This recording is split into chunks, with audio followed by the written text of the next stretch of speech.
Diddy, the trial. Day 8, Dr. Hughes is on the stand. Let's get into it. The government calls this woman, Dr. Hughes, a psychologist, to come and testify, to try to explain away some things. And this is the same psychologist that also testified in another trial, this woman's trial, Amber Heard. How fitting. The government uses Dr. Hughes to cover 3 areas. And the first area they want to get into is to use Dr. Hughes to explain Cassie's choice in staying with Diddy for an entire decade. And the person who's asking the questions is this woman, Mitzi Steiner. Question, what about financial independence? The other controls housing and transportation. Diddy controls a certain lifestyle of housing and transportation, a lifestyle that Cassie wanted to have and didn't want to leave. That's true, right?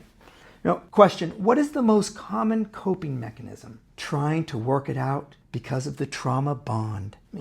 If Diddy was a broke, she would have had no problem leaving him. Then they have to discuss the delay in making the story. Question, when does the victim finally speak? Answer, in a safe environment or after psychological help. There's a delay of 5 years from the time she makes her claim. Now, there's no doubt she was physically at the Intercontinental Hotel. And then how would you explain this? She's in the safe environment. She has a man, the husband that she has now, and then she goes back to Diddy. The boyfriend just so happens to call on FaceTime. Did you answer that call to get sympathy from Diddy? How would that call be answered during the middle of the consent? Then they want to use Dr. Hughes to explain the inconsistencies. Oh, it's very traumatic memories are forgotten or recovered piecemeal. There's a reason why people have PTSD. It's so that the mind and body doesn't repeat the trauma. You can't forget it. It isn't like a fine wine, it gets better over time. Now, then we get into the cross, and it was this man, Mr. Botch. And he wants to try to cover a couple areas. First off is Dr. Hughes' limited knowledge. He points out that she had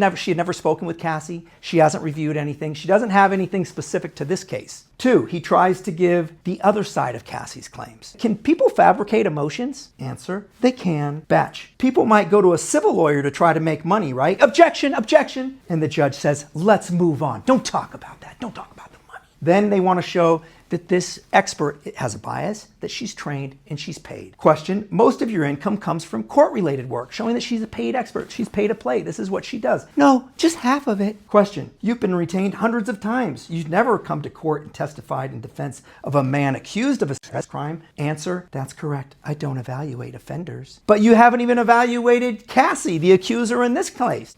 Then, of course, they point out the fact that she's getting paid $6,000 a day. Now, $6,000.